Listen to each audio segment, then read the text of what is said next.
विगत कुछ दिनों से आप देख ही रहे हैं कि जो राजनीतिक परिदृश्य है वो किस प्रकार से, मैं कहूंगा, उथल पुथल में है। एक तरफ संविधान की चर्चा की ओर भारत का सदन बढ़ रहा है और वहीं एक बात स्पष्ट होते जा रही है कि कांग्रेस पार्टी के मन और कर्म कहीं भी संविधान के प्रति सम्मान का भाव नहीं है।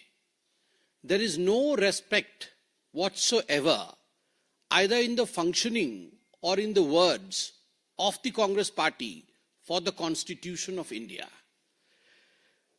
दो खबरें आज महत्वपूर्ण है और मुझे लगता है इन दोनों विषयों पे आज विस्तार से भारतीय जनता पार्टी अपने पक्ष को रखेगी।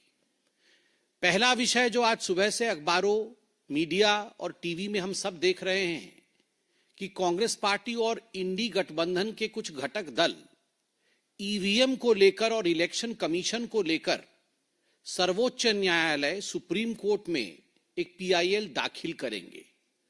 और दूसरी खबर जो आज बहुत महत्वपूर्ण है और बहुत कष्टदायी भी है वह है कि राज्यसभा के चेयरमैन और देश के उपराष्ट्रपति माननीय जगदीप धनखड़ जी के खिलाफ एक अविश्वास प्रस्ताव, नो कॉन्फिडेंस मोशन, इसका नोटिस सर्व करना, ये दोनों खबरें विचलित करने वाली हैं और ये दोनों खबरें भारत के संविधान को कुचलने वाली हैं।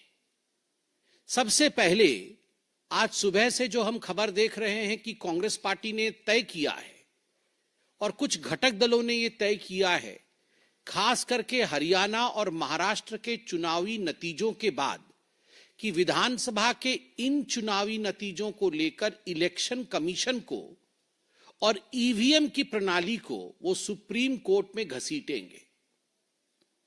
मुझे तो बड़ा आश्चर्य लग रहा है कि कांग्रेस पार्टी बार बार सुप्रीम कोर्ट ईवीएम को लेकर जाती है और बार बार पटखनी खा के आती है। हर बार जब भी उसने इलेक्शन कमीशन को कोसा है, जब भी इलेक्शन कमीशन को सुप्रीम कोर्ट में खींचने की कोशिश की है, वहीं अगर फजीहत किसी की हुई है तो वो कांग्रेस पार्टी की हुई है। और एक बात गौर करने की है, 23 नवंबर को जब महाराष्ट्र के विधानसभा के चुनाव की गिनती हुए थे, उसके पश्चात इलेक्शन कमीशन के प्रेस कॉन्फ्रेंस को हम सबने देखा। इलेक्शन कमीशन ने कहा कि 288 विधानसभा, 288 विधानसभाओं में 1440 वीवीपैट यूनिट, अर्थात हर विधानसभा में जो नियम कहता है कि 5 वीवीपैट यूनिट के वीवीपैट्स और गिनती में मिलान होना चाहिए, वो मिलान किया गया है और वो 100% एक्यूरेट और परफेक्ट निकला है। अर्थात ईवीएम का काम करने का तरीका, और इलेक्शन कमीशन ने इस पूरे प्रक्रिया को सीसीटीवी में कैद करके प्रेस कॉन्फ्रेंस के माध्यम से हम सबके सामने और देश के सामने रखा है। फिर भी इस पूरे विषय को लेकर सुप्रीम कोर्ट में आज कांग्रेस पार्टी जा रही है। ये दिखाता है कि संविधान के प्रति कांग्रेस पार्टी के मन में सम्मान नहीं है। और याद करिए, 26 नवंबर को ही, 26 नवंबर 2024 को ही एक पीआईएल जो कि के.ए. पॉल ने दाखिल किया था ग्लोबल पीस इनिशिएटिव की तरफ से, उस पर सुनवाई करते हुए सुप्रीम कोर्ट ने इस पूरे मसले को खारिज किया था कि ईवीएम का जो रोना आप रोते हैं आके सुप्रीम कोर्ट में, जीत जाएं तो सब कुछ ठीक है, हार जाएं तो ईवीएम का रोना। आप झारखंड में जीत जाएं तो ईवीएम वहां ठीक है, तेलंगाना में जीत जाएं तो ईवीएम ठीक है, बाकी आप आके यहां पर केस करते हैं, हम इस पीआईएल को खारिज करते हैं। और खरी खरी सुनाई थी सुप्रीम कोर्ट ने। हैकाथॉन भी इस वर्ष भी चुनाव से पहले हैकाथॉन के लिए इनवाइट किया था इलेक्शन कमीशन ने कि आप आइए और हैकाथॉन करके दिखाइए कि ईवीएम की मशीन को हैक किया जा सकता है या नहीं। उस समय ये सारे घर में सो रहे थे, एक भी कांग्रेसी या एक भी इंडी गठबंधन का कोई व्यक्ति हैक करने नहीं गया था। इससे पहले भी हैकाथॉन हुआ था, उस समय भी ये नहीं गए थे, अब ये जा रहे हैं। अब जो दूसरा विषय है, ये पहली बार गंभीर मसला है और पहली बार राज्यसभा में राज्यसभा के सभापति, चेयरमैन, भारतवर्ष के उपराष्ट्रपति, उनके खिलाफ अविश्वास प्रस्ताव लाने की बात, उनके खिलाफ अविश्वास प्रस्ताव लाया जा रहा है। इस विषय में नोटिस सर्व किया गया है। यह सब हमने मीडिया के माध्यम से देखा है। आप जरा सोच के देखिए, इस पूरे सदन में और सदन के बाहर भी जिस प्रकार गांधी नेहरू खानदान का सोरोस के साथ किस प्रकार एक संबंध है, और उस संबंध के विषय में आज हम और भी बात करेंगे, मगर सोरोस फाउंडेशन से पैसा लेकर देश को अस्थिर करने की जो षड्यंत्र है, उसमें सोनिया गांधी, राहुल गांधी और पूरा गांधी नेहरू परिवार उसमें संतृप्त है, संलिप्त है। जब इस विषय को पार्लियामेंट और पार्लियामेंट के बाहर उठाया गया, तो आनन फानन में कहीं ना कहीं विषय को डाइवर्ट करने के लिए, कहीं ना कहीं इस विषय से अपने आप को दूर करने के लिए, भटकाने के लिए माननीय धनखड़ जी के खिलाफ एक नो कॉन्फिडेंस मोशन लाने का प्रस्ताव कांग्रेस और उनके कुछ घटक दलों ने लिया है। और मुझे याद है कि चंद दिनों पहले भारतीय जनता पार्टी ने सोनिया गांधी का forum for democratic leadership Asia Pacific, जो FDL-AP फाउंडेशन है, उसका खुलासा किया था। जॉर्ज सोरोस पूरा इस फाउंडेशन को किस प्रकार से फंड करते थे और किस प्रकार से ये फाउंडेशन कश्मीर को भारत से अलग करना चाहता था। जब यह विषय उठा तो यह अविश्वास प्रस्ताव के विषय में बात की गई। दुख इस विषय बात को लेकर है कि कांग्रेस पार्टी ये जो अविश्वास प्रस्ताव ला रही है, इससे पहले भी आप देखिए प्रधानमंत्री जी के खिलाफ अपशब्दों का प्रयोग किया गया, प्रधानमंत्री जी को भी बख्शा नहीं गया। महामहिम राष्ट्रपति जी आदरणीय द्रौपदी मुर्मू जी के साथ जिस प्रकार का बर्ताव किया गया, उनके लिए जिन शब्दों का प्रयोग किया गया, उसको लेकर भी हमने प्रेस कॉन्फ्रेंस के माध्यम से आपको सच्चाई बताया है। और अब उपराष्ट्रपति जी के खिलाफ इस प्रकार का वाकया, मुझे तो आश्चर्य इस बात का होता है कि ये कांग्रेस पार्टी जाति जाति, कास्ट कास्ट कार्ड खेलती है। एक ओबीसी प्रधानमंत्री का तो हर दिन ये अनादर करते हैं। एक ओबीसी प्रधानमंत्री के लिए जिन जिन शब्दों का प्रयोग किया गया, लठ से मारेंगे, जनता इनको लठ से मारेगी, ये नीच आदमी है, इस प्रकार के शब्दों का प्रयोग किया गया प्रधानमंत्री नरेंद्र मोदी जी के लिए। एक ट्राइबल समाज से आई हुई उड़ीसा की बेटी द्रौपदी मुर्मू जी के लिए कांग्रेस पार्टी के उस समय के LOP अधीर रंजन चौधरी जी ने जिन शब्दों का प्रयोग किया, मैं उसे दोहराना नहीं चाहूंगा। और अभी भी हाल फिलहाल में राष्ट्रपति महोदया बैठी भी नहीं थी कुर्सी में, राहुल गांधी बैठ जाते हैं, उनके सामने खड़े होने की भी कर्टसी नहीं दिखाते हैं, सम्मान नहीं दिखाते हैं।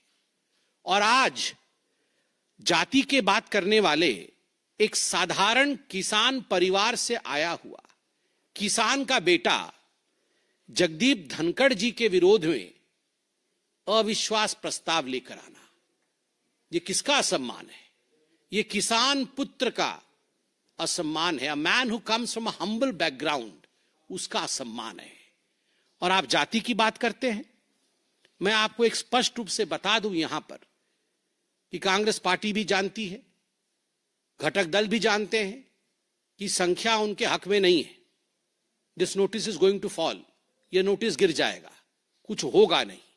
मगर केवल जाट समुदाय का किस प्रकार से असम्मान करना है, इस भाव के साथ पहली बार राज्यसभा के पटल पर कोई पार्टी राज्यसभा के सभापति के खिलाफ इस प्रकार की नोटिस लाने की हिमाकत कर रही है।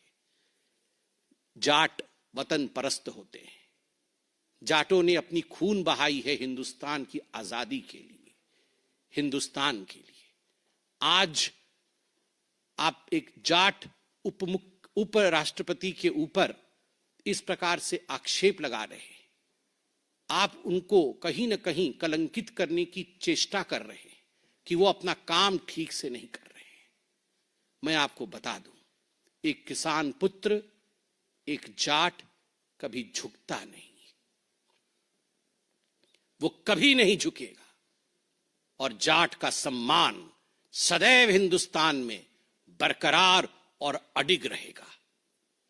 बंधुगण, जहां तक ये सारे प्रकल्प, कहीं जाके पीआईएल करना है, कहीं जाटों का अपमान करना है, उपराष्ट्रपति जी के खिलाफ बोलना है, ये सारा और सारा खेल केवल और केवल नेहरू गांधी परिवार को जॉर्ज सोरोस, ये जो गठबंधन हमने दिखाया है, इस चित्र से बचाने की कवायद है।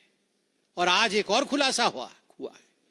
हमने तो खुलासा किया ही है ओसीसीआरपी का, हमने तो खुलासा किया ही है फेडरेशन ऑफ डेमोक्रेटिक लीडर और सोनिया गांधी जी का, कश्मीर को किस प्रकार अलगाववाद के पथ पे ले जाने की जो चेष्टा थी।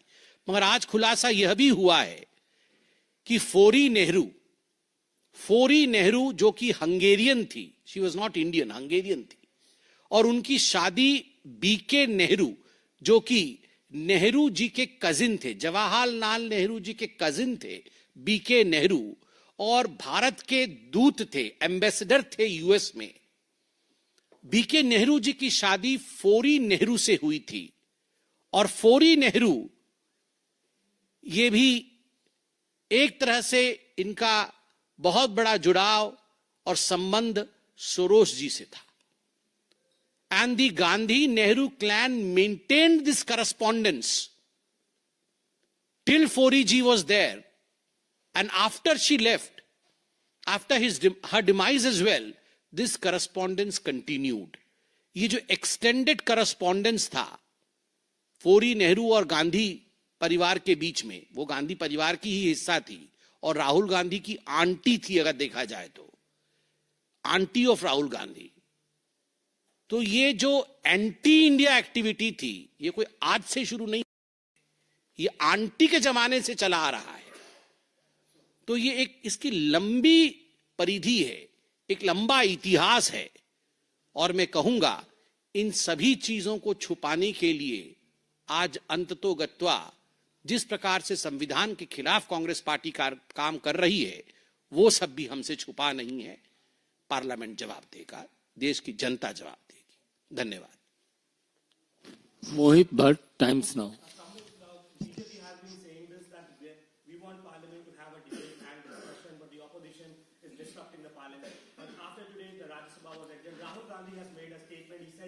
We want Parliament to function, but the BJP is trying to divert from the issue of Adani, and perhaps that is why they are doing all this. We will not let this happen. We will continue with their protest. How do you see this? See, as far as the antiques and the gimmicks of the Congress party in the parliament is concerned, that is for the whole nation to visualize and see.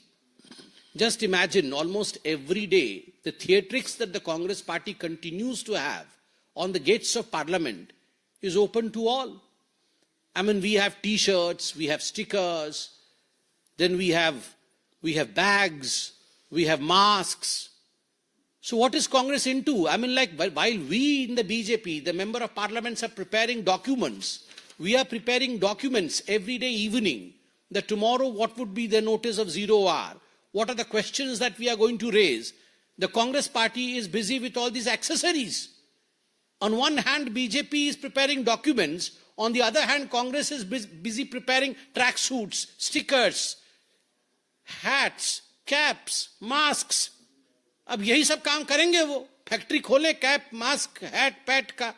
हम अपना काम करेंगे, उनको ये काम करने दीजिए। Vineet, TV 18। Sir, अगर हम बात करें सर, ताहिर हुसैन जो है 2020 के दंगों के आरोपी हैं, उन्हें AIMIM ने अपना उम्मीदवार बनाया है, कैसे देखते हैं? देखिए, जहां तक ताहिर हुसैन का सवाल है, इसमें किसी प्रकार का किसी के मन में भी संशय नहीं है कि ताहिर हुसैन वो व्यक्ति है जिसने 2020 में दिल्ली में जो दंगे हुए उसमें उसकी एक प्रमुख भूमिका थी। तब ताहिर हुसैन आम आदमी पार्टी में थे और अपने घर के छत से किस प्रकार षड्यंत्र करते हुए एक रचाया हुआ षड्यंत्र था, प्रीस्क्रिप्टेड षड्यंत्र था, उस षड्यंत्र के अंतर्गत हिंदू मुसलमान दंगे कराने का काम ताहिर हुसैन ने किया। अब ताहिर हुसैन सलाखों के पीछे है, मल्टीपल केसेस उसके खिलाफ चल रही हैं, आज तक वो सलाखों से बाहर नहीं आ पाया। मगर देखिए किस जल्दबाजी से AIMIM ने ताहिर हुसैन को टिकट दे दिया है। टिकट क्यों दिया है? ये जीभ चिढ़ाने के लिए दिया गया है हिंदुओं को। It is a message to tease the Hindus कि जिसने तुम्हें मारा, जो तुम्हारे खिलाफ है, हम उसको प्रमोट करेंगे। तो ये संदेश बड़ा साफ है, हम भी अपना संदेश दे दें, एक है तो सेफ है, एक है तो सेफ है, वरना ताहिर हुसैन जैसे लोग हिंदुस्तान के संविधान के साथ खिलवाड़ करने के पश्चात भी सलाखों के पीछे से रहकर देश की एकता को खंडित करने, उसे तोड़ने का पूरा प्रयास कर रहे हैं। और हम तो यह भी जानना चाहेंगे इसमें उनके आका जिसने ताहिर हुसैन को जन्म दिया, अरविंद केजरीवाल जी का क्या कहना है, क्या मानना है, वो भी जवाब दे। पहले तो वो भी डिफेंड कर रहे थे ताहिर हुसैन को। आनंद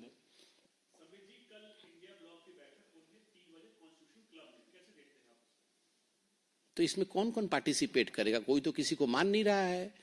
वो तो समाजवादी पार्टी बोल रही है, हम तो मानते नहीं है कि राहुल गांधी जी इसके चेयरपर्सन है, हम तो मानते हैं कि मल्लिकार्जुन खड़गे जी चेयरपर्सन है। वहाँ TMC बोल रही है कि हम तो मानते नहीं है कि राहुल गांधी जी है, हम तो चाहते हैं कि ममता बनर्जी इसको चेयर करे। और वहाँ शिवसेना उद्धव गुट जो है वो कहते नहीं, हम तो राहुल जी को मानते हैं, हम तो बाकियों को नहीं मानते हैं। तो I believe tomorrow would be an interesting day. कल हमें देखना चाहिए कि आखिरकार इस बैठक का चेयर कौन करेगा। कहीं ऐसा ना हो कुर्सी की मार पिटाई इनके बीच में कल मचे।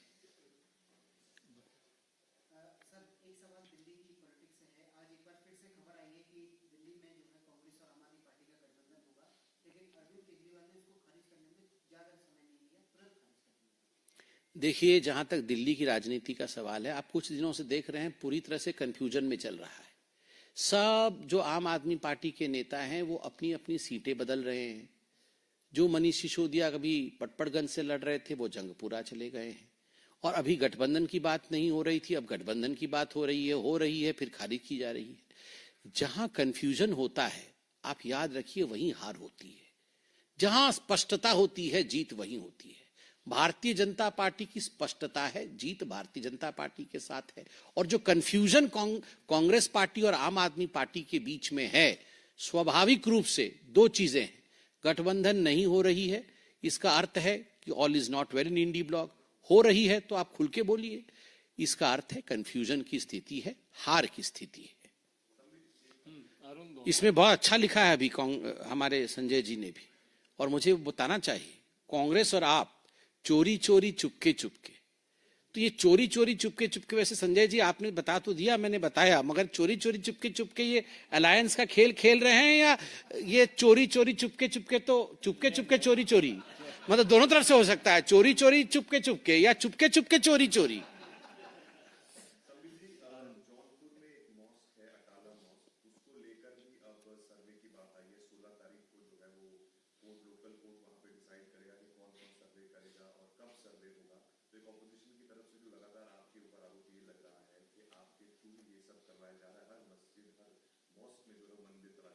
देखिए, कोर्ट ने अभी कुछ बोला नहीं है, ये भविष्य में होगा, क्या होगा हमें पता नहीं है। देखिए, हम ये राहुल गांधी की तरह तो मैं ज्योतिषी नहीं हूं, तो मुझे लगता है हमें इंतजार करना चाहिए कि कुछ कोर्ट कहेगी, तो उसके बाद जो होगा हम जवाब देंगे।